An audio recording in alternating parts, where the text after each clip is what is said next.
Assalamualaikum warahmatullahi wabarakatuh. Selamat sejahtera, selamat hari raya saya ucapkan kepada anda semua yang terus setia bersama-sama dengan saya dalam YouTube channel Bedah Gusti. Sebuah channel yang macam biasa akan membedah pelbagai kisah kontroversi di dalam dunia Gusti, juga bintang-bintang Gusti kegemaran anda. Sebelum kita melangkah lebih jauh, saya ingin minta anda semua untuk tolong like, subscribe dan share channel ini supaya setiap kali ada episod baru ke udara, anda akan mendapat pemberitahuannya. Okey, bersempena dengan sambutan Aidilfitri yang kita sedang sambut walaupun dalam PKP pada ketika ini, saya ingin mengambil kesempatan untuk mengucapkan selamat Hari Raya Aidilfitri, maaf zahir dan batin. Sekiranya sepanjang saya mengendalikan program Bedah Gusti ini terdapat sebarang kesilapan kata-kata, tersalah tutur bahasa dan sebagainya, dan saya mengucapkan ribuan terima kasih kepada semua yang sudi menyokong dan menjadi followers, subscriber saya. Sekarang dah ada 1000 lebih. Alhamdulillah, saya sangat-sangat menghargainya. Okey, jadi sekali lagi terima kasih dan selamat Hari Raya Aidilfitri, maaf zahir dan batin. Minggu ini Bedah Gusti akan bercerita tentang seorang lagi bintang Gusti yang boleh dikatakan telah menjadi satu figura dan ikon yang begitu dikenali dan bolehlah dikatakan sebagai legend di dalam industri ini. Tidak lain dan tidak bukan iaitu Y2J, Chris Jericho. Jom bersama-sama dengan saya kita membedah kisah Chris Jericho.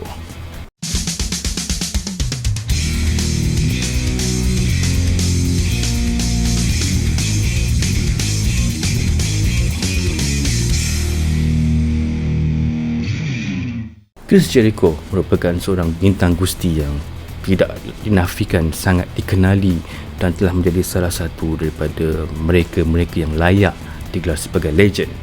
Beliau lahir sebagai Christopher Keith Irvine di Manhasset, New York pada 9 November tahun 1970 dan merupakan anak kepada dua orang warga Kanada, dan beliau ini mempunyai darah Scotland di mana bapanya Ted Irvine merupakan seorang legenda di dalam sukan hoki ais dan telah bermain untuk New York Rangers ketika mana Chris Jericho lahir pada ketika itu. Dan apabila bapanya telah pun bersara menggantung kayu hoki, keluarganya telah pun berpindah semula ke Winnipeg, Manitoba, Kanada, di mana di sinilah Chris Irvine atau Chris Jericho dibesarkan. Oleh kerana mereka saling berpindah dari Amerika dan Kanada, menyebabkan Chris Jericho dan ahli keluarganya mempunyai dua kewarganegaraan iaitu Kanada dan juga Amerika. Jericho telah pun belajar di Red River College di Winnipeg dan telah pun graduate pada tahun 1990, di mana beliau mempunyai bachelor degree di dalam Creative Communication. Itu pasal lah kita tengok promo-promo Chris Jericho itu memang begitu dekat di hati kerana beliau ada ilmu dalam bidang ini. Jericho mula minat kepada industri Gusti profesional apabila beliau ketika pembesar itu sering menonton acara-acara Gusti di TV bersama-sama dengan neneknya yang juga merupakan peminat tegar Gusti profesional ketika itu. Dan tipikal seorang nenek apabila menonton Gusti sudah tentu akan menyanjungi penggusti-penggusti yang baik, yang baby face macam Hulk Hogan dan sebagainya, dan akan mencemoh dan menggeji bintang-bintang Gusti jahat. Ketika itu yang paling dibenci oleh nenek Jericho adalah Jesse the Body Ventura. Tapi dalam masa yang sama, Jericho pula mengagumi Jesse Ventura dari segi personality, karakter, karismatiknya Jesse Ventura ketika itu, dan ia menjadi titik tolak Jericho meminati sukan Gusti profesional. Dan ia ditambah lagi apabila pada satu ketika Jericho dan ahli keluarganya menyaksikan satu acara yang dianjurkan oleh American Wrestling Association (AWA) yang berlangsung di Winnipeg Arena pada satu ketika, dan dari situlah beliau mula menanam azam dan tekad untuk bergelar seorang ahli Gusti profesional pada satu hari nanti. Ditambah lagi apabila beliau menyaksikan beberapa video klip Owen Hart yang bergusti di Stampede Wrestling ketika itu bersama-sama dengan abangnya, dan menyebabkan Brad dan Owen menjadi inspirasi kepada Jericho di samping Ricky Steamboat yang juga bintang yang begitu dikenali pada waktu itu, sehingga berjaya menjadikan kerjaya Gusti profesional itu sebagai salah satu impian kepada bintang Kanada ini. Apabila beliau dah graduate daripada college, Selepas itu Jericho tidak menunggu lama, beliau bersama-sama dengan satu promotion kecil bernama Keystone Wrestling Alliance, dan di sinilah beliau menjadi sebahagian daripada kaki tangan ataupun ring crew untuk promotion ini.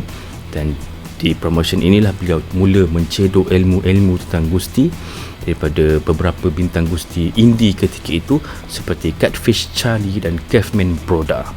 Pada umur 19 tahun, beliau dengan berani menyertai Hart Brothers School of Wrestling, di mana di sinilah beliau bertemu dengan seorang lagi jago gusti dari Kanada yang juga baru nak menceburkan diri, iaitu Lance Storm. Dan mereka telah dilatih oleh penggusti Ed Langley dan juga seorang penggusti tempatan di Calgary bernama Brett Young. Selepas 2 bulan tamat latihan, beliau telah pun mula mempunyai keberanian untuk beraksi di hadapan penonton dan membuat kemunculan sulungnya di Moose Hall di Ponoka, Alberta sebagai Cowboy Chris Jericho pada 2 Oktober tahun 1990 dalam perlawanan menentang rakannya juga, iaitu Lance Storm. Dan selepas itu mereka bergandengan berdua dan menggelarkan dua mereka itu sebagai Sudden Impact. Dalam satu temu bual bersama Rich Elson pada Februari 2019, Jericho pernah menyatakan bahawa nama asal yang ingin beliau bawa adalah Jack Action. Tapi apabila ada seseorang kata kepadanya secara jujur, kata nama tu macam bodoh, maka dari situlah Jericho mengubah nama tersebut dan beliau hanya menggunakan Chris Jericho, di mana nama Jericho itu dipetik ataupun diambil inspirasinya daripada album Walls of Jericho, yang merupakan album kepada sebuah kumpulan heavy metal di Jerman, iaitu Halloween.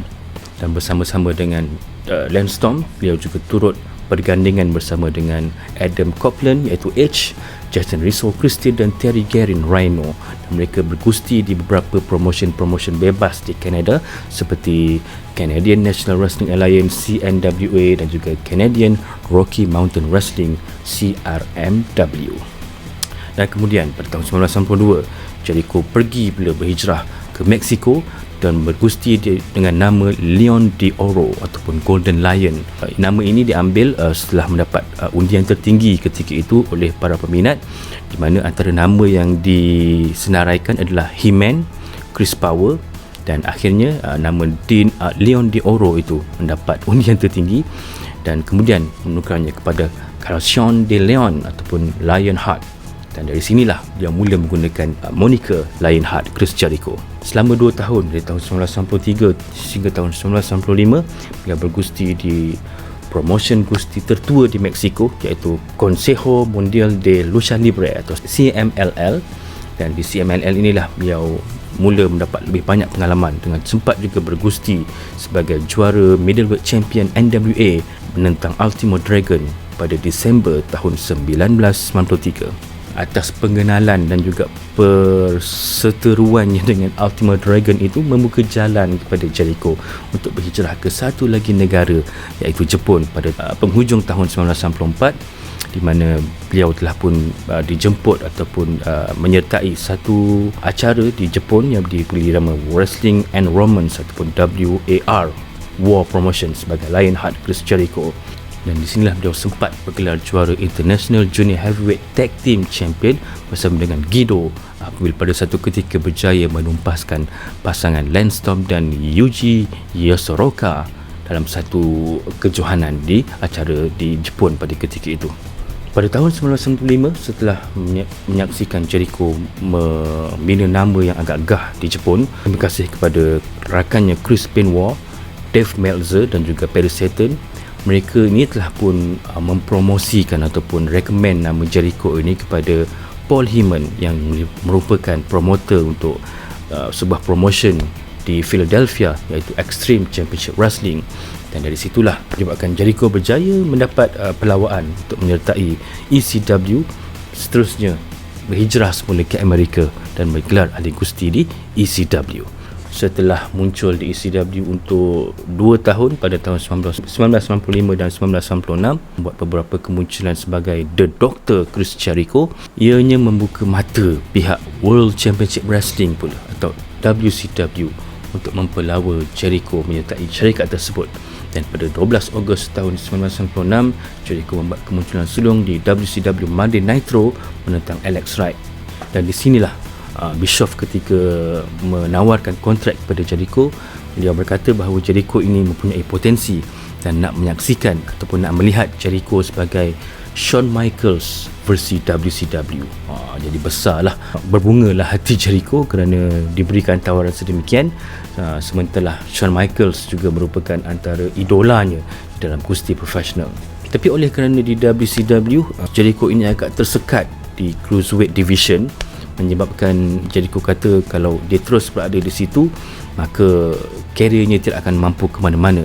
Dan beliau berhasrat dan bertekad untuk menyertai keluarga Vince McMahon, di mana daripada awal penyertaannya dalam gusti profesional memang beliau menanam hasrat dan tekad untuk menyertai WWE, WCW, ECW, Jepun, itu semua sebagai orang kata batu loncatan kepadanya.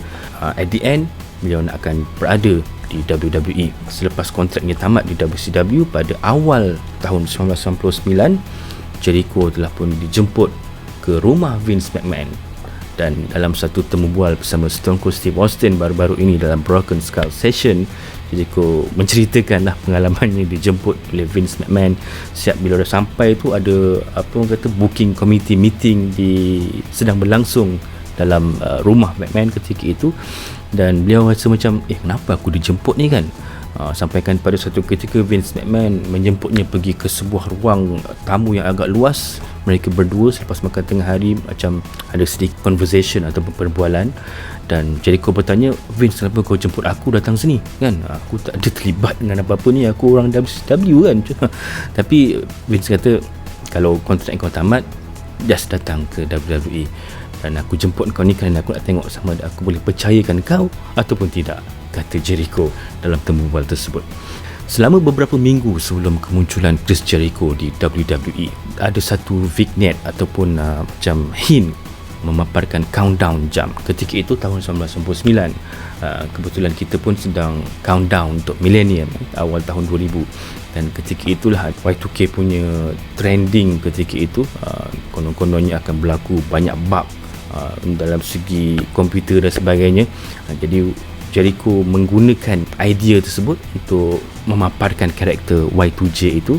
Jericho kata dia inspired untuk buat countdown punya entrance itu setelah menyaksikan 1 jam di New York. Dia kata, jam ni cantik ni, kalau buat untuk karakter aku sebelum debut aku di WWE pun cantik juga. Dan beliau pun pitch idea tersebut kepada Vince McMahon, dan Vince McMahon menyetujuinya. Maka di situlah berlakunya beberapa siri vignette menyebabkan penonton tertanya-tanya, siapa agaknya yang nak muncul ni kan. Dan akhirnya pada 9 Ogos tahun 1999, Vince McMahon meletakkan kepercayaan kepada Jericho untuk menayangkan vignette itu ataupun debutnya Jericho itu ketika promo The Rock sedang berlangsung. Dan disitulah kemunculan pertama Jericho di WWE. Di sinilah Jericho proclaim Raw is Jericho, dan beliau berkata beliau datang untuk menyelamatkan WWE daripada apa-apalah yang sedang berlangsung pada waktu itu, di mana Jericho mengatakan karakternya itu di luar sedikit kebiasaan, di mana ia berada di pertengahan watak baik dan watak jahat, baby face dan heel. Dan dalam debut inilah menyaksikan promo yang boleh dikatakan antara greatest debut pernah berlaku di WWE. Bila The Rock menyatakan boleh tak beritahu nama dan sebagainya, it doesn't matter what your name is. Siap Jericho pun agak nak kopsing, nak ketawa dan sebagainya. Ia adalah satu momen yang sangat diingati sehingga hari ini. Dan dari situlah Jericho tidak menoleh ke belakang lagi, terus bergusti dan mencipta kejayaan demi kejayaan di WWE selama hampir 15 tahun bersama dengan Vince McMahon. Jericho bersama dengan WWE daripada tahun 1999 itu.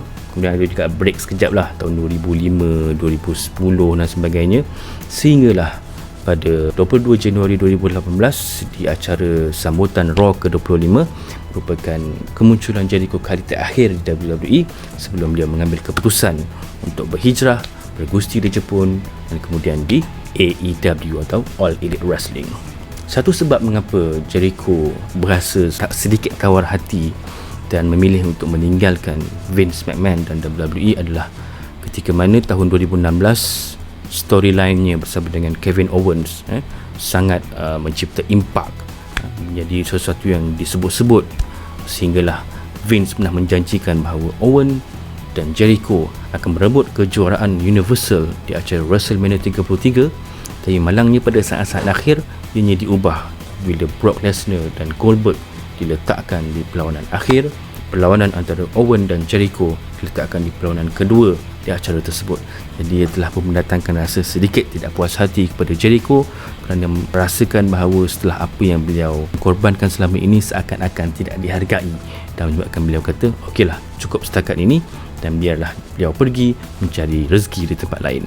Pada tahun 2017 tanggal 5 November, Jericho muncul untuk rakaman di New Japan Pro Wrestling, dan di sinilah beliau telah mencabar Kenny Omega untuk kejuaraan dunia IWGP di Wrestle Kingdom 12 di Tokyo Dome. Ini merupakan perlawanan pertama Jericho di luar WWE sejak tahun 1999. Dan pada Januari 8 tahun 2019, Jericho membuat satu lagi kejutan apabila muncul di acara sidang media untuk pelancaran All Elite Wrestling. Dan di sinilah beliau dinamakan sebagai antara bintang utama All Elite Wrestling bersama-sama dengan Jim Ross dan Cody Rhodes, dan beliau telah pun diberikan tanggungjawab untuk carry syarikat baharu ini bersama-sama dengan pengasas AEW iaitu Tony Khan. Dan di sinilah Jericho mencipta impaknya dan membawa lebih ramai bintang-bintang untuk digilap bakat mereka, sehingga menyebabkan AEW kini merupakan antara pesaing terdekat kepada WWE. Sepanjang bergusti, Jericho tidak dinafikan telah mencipta banyak kejayaan dan telah menggondol pelbagai kejuaraan, di mana pada tahun 2001, ketika masih ingat lagi, Jericho berjaya bergelar juara undisputed WWE yang pertama apabila beliau berjaya menewaskan juara WCW Heavyweight Champion pada ketika itu iaitu The Rock dan Stone Cold Steve Austin pada satu malam. Seterusnya dinobatkan sebagai juara undisputed pertama dalam sejarah, bergelar juara WCW Cruiserweight sebanyak 4 kali, kemudian di WWE ada juara Heavyweight Dunia sebanyak 3 kali, juara WCW juara dunia sebanyak 2 kali, juara Intercontinental juara antara benua sebanyak 9 kali, United States 2 kali, European, Hardcore, Tag Team, macam-macam lagi, dan menjadikan beliau sebagai juara Grand Slam keempat dan Triple Crown Champion ke-9 dalam sejarah WWE. Di samping itu, di luar WWE, beliau juga bergelar juara IWGP Intercontinental Champion dan juga menjadi juara sulung di All Elite Wrestling. Jadi itu dia antara beberapa cerita tentang Chris Jericho sepanjang penglibatannya selama 3 dekad di dalam industri ini. Dan kini kita nak fokus pula kepada beberapa kisah yang mungkin kita tidak berapa tahu tentang bintang berusia 50 tahun ini. Macam mana kita tahu? Jericho di samping seorang ahli gusti, beliau juga merupakan seorang rockstar, seorang rockers, di mana beliau sendiri mengatakan karakternya itu mempamerkan sisi seorang penggusti dan juga seorang bintang rock pada masa yang sama. Jericho mempunyai sebuah kugiran ataupun kumpulan metal iaitu Fozzy, di mana mereka ini pada asalnya adalah satu band yang main cover-cover lagu ni lah, di mana nama asal kumpulan ini adalah Fozzy Osbourne, di mana pada seketika Jericho pernah berkata beliau pernah bergusti di Madison Square Garden di hadapan ribuan penonton, tapi pada masa yang sama keesokan harinya beliau perform dengan Fozzy di hadapan hanya 10 orang penonton saja di sebuah bar. Tapi itu tidak mendatangkan sebarang rasa down kepada Fozzy dan juga Jericho. Mereka terus beraksi dan akhirnya memilih untuk mencipta lagu sendiri dan menerbitkan lagu-lagu mereka sendiri setelah sekian lama asyik main lagu orang aja. Dan kini mereka telah ada 6 album, ada Happenstance, All That Remains, Do You Wanna Start War, dan yang terbaru Judas pada tahun 2017. Ketika awal-awal kemunculan Jericho di WWE, beliau dalam promo-promonya sering mengutuk bintang-bintang WWE sedia ada, sehingga kan kata-katanya itu mengundang rasa sedikit kejengkelan di hati bintang-bintang gusti sedia ada, sehinggalah pada satu ketika Jericho pernah di-warning oleh Shawn Michaels, Undertaker, kerana dalam promonya, walaupun dalam karakter, tapi macam agak berlebihan lah, sehingga mengundang rasa tidak puas hati di kalangan bintang-bintang WWE ketika itu. Kebetulan beliau pula merupakan seorang bekas bintang WCW, ketika itu Monday Night War sedang hangat lagi. Jadi bila orang WWE selalu datang kutuk-kutuk WWE punya bintang, mestilah rasa panas kan. Kerana itulah Jericho pada satu ketika terpaksa tone down sekejap dan berusaha untuk menjaga hati bintang-bintang WWE yang menjadi rakan sekerja baharunya ketika itu. Di samping bergusti, Jericho juga mempunyai pengaruh dalam menguruskan dan melahirkan bakat-bakat baharu. Antaranya adalah nama seperti Wade Barrett. Kalau kita tengok pada episod ataupun musim pertama NXT, menyaksikan Wade Barrett di-manage ataupun dijadikan sebagai mentee kepada Chris Jericho. Tapi dalam masa yang sama di luar skrin, sebenarnya memang Jericho antara mereka yang berusaha menguruskan Wade Barrett, memberikan tunjuk ajar dan sebagainya kepada bintang baharu ini bagaimana untuk menjadi seorang pengurusi berjaya. Di samping Wade Barrett, diusus juga, pernah di-manage secara real life oleh Chris Jericho, di mana usus pada satu ketika mereka merupakan tag team yang orang kata babyface, menjadi kegemaran rakyat jelata. Tapi hasil bantuan daripada Jericho, mereka berjaya mentransformasikan karakter mereka menjadi pengurusi jahat.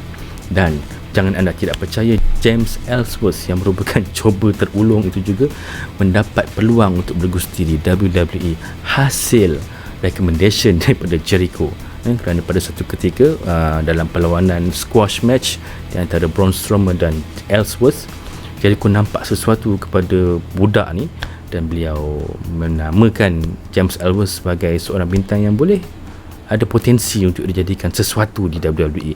Dan kerana itulah hasil daripada influence Chris Jericho, Ellsworth pernah muncul beberapa kali di WWE.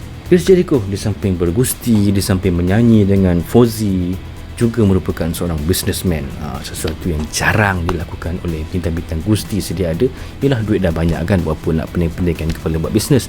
Tapi berlainan kepada Chris Jericho, di mana beliau bersama dengan seorang pemain NFL, Tim Tebow daripada Atlanta Braves, telah pun mempunyai satu bisnes. Mereka mempunyai sebuah pusat latihan sukan di Florida yang dipanggil sebagai D1 Sports Training and Therapy, di mana D1 Sports Training ini menyediakan perkhidmatan seperti latihan-latihan sukan, bootcamp dan juga coaching dalam sukan. Satu langkah yang sangat baik oleh Chris Jericho. Di samping itu, Chris Jericho juga merupakan seorang yang walaupun berbadan kecil tetapi mempunyai keberanian dan berani untuk menyuarakan sebarang ketidakpuasan hati walaupun terhadap bintang-bintang yang lebih bagak daripadanya. Antaranya seperti Bill Goldberg dan juga Brock Lesnar. Goldberg ketika di WCW, ketika sedang dalam proses undefeated streaknya itu, pernah sekali cuba nak digandingkan dengan Chris Jericho. Itu ada feud antara Jericho dan Goldberg. Tapi pada satu ketika Goldberg merasakan bahawa Jericho ini tidak layak untuk mendepaninya dan pernah bercakap sesuatu yang bukan-bukan di belakang Jericho, dan ia menyebabkan Jericho berasa panas apabila beliau dah dengar benda tu, dan mereka pernah bergelut di belakang tabir dan Jericho berjaya menumbangkan Goldberg pada ketika itu. Begitu juga kepada Brock Lesnar ketika acara SummerSlam pada satu tahun itu, tahun 2017 kalau tak silap, ketika perlawanan di antara Brock Lesnar dan Orton, ketika Brock menyiku kepala Orton sampai koyak, darah Orton ketika itu. Dan selepas habis perlawanan di belakang tabir, Jericho telah pun jumpa dengan Lesnar. Kata, apa hal kau sampai buat Orton macam tu kan, kau bagus sangat ke? Hampir-hampir berlaku pertelagahan di belakang tabir, dan nasib baik ia berjaya dileraikan. Di mana Jericho ini merupakan seorang yang sangat mempunyai rasa setia kawan dan tak suka melihat kawan-kawan mereka diperkotak kasutkan sewenang-wenangnya oleh bintang-bintang yang merasakan diri mereka hebat. Dan kerana itu Jericho begitu dihormati di belakang tabir. Satu perkara yang jarang ahli-ahli gusti ni buat, walaupun mereka dah lama dalam industri, adalah mencatatkan setiap perlawanan yang pernah mereka jalani. Tapi itulah yang dilakukan oleh Chris Jericho, di mana Jericho sejak dari mulanya beliau bergusti, beliau telah mencatatkan dengan siapa beliau lawan, di arena mana, hari apa, tarikhnya bila dan sebagainya. Dari awal sampailah sekarang, ianya didedahkan Jericho di dalam podcast Broken Skull Session, dan ianya telah pun diabadikan rekod-rekod tersebut dalam buku terbaharunya, Complete List of Jericho. Maksudnya kalau kata seseorang tu jumpa Jericho, kita pernah lawan tak? Jericho boleh buka database itu dan tahu, okey, kita pernah lawan sekian-sekian tarikh dan sebagainya. Sesuatu yang sangat dikagumi yang jarang dilakukan oleh bintang-bintang gusti yang lain. Dan faktor kejayaan Chris Jericho setelah hampir 3 dekad membanting tulang, memurah keringat dan darah di dalam industri ini adalah confidence ataupun yakin kepada kebolehan dirinya, di mana Jericho mengakui bahawa dirinya adalah fizikalnya lebih kecil berbanding bintang-bintang gusti yang ada pada hari ini. Tetapi oleh kerana keyakinan dan tekad azam yang jitu, Jericho tidak memandang itu sebagai kelemahan, tetapi menggunakannya sebaik mungkin untuk menjadi seorang bintang gusti yang hebat. Beliau tidak percaya dengan kata-kata yang dirinya terlalu kecil dan ia menjadi batu penghalang kepadanya untuk lebih maju ke depan. Dan motonya adalah beliau akan beraksi dengan sebaik mungkin dan sebarang masa yang diberikan kepadanya akan digunakan sebaik-baiknya. Contohnya macam TV time. Kalau anda diberi masa seminit, maka gunakan seminit itu sebaik-baiknya. Begitulah yang beliau gunakan sehingga ke hari ini, sehingga menyebabkan Jericho berjaya menjadi antara nama yang begitu dikagumi dan disanjungi oleh bintang-bintang gusti lain dulu, kini dan selamanya. Baik, itu dah cerita tentang Chris Jericho yang boleh kita bedah dan kongsikan pada kali ini. Terima kasih kepada anda semua yang sudi menonton. Sebelum kita berakhir, tolong like, subscribe dan share. Jumpa lagi. Assalamualaikum warahmatullahi wabarakatuh. Bye-bye. Selamat Hari Raya.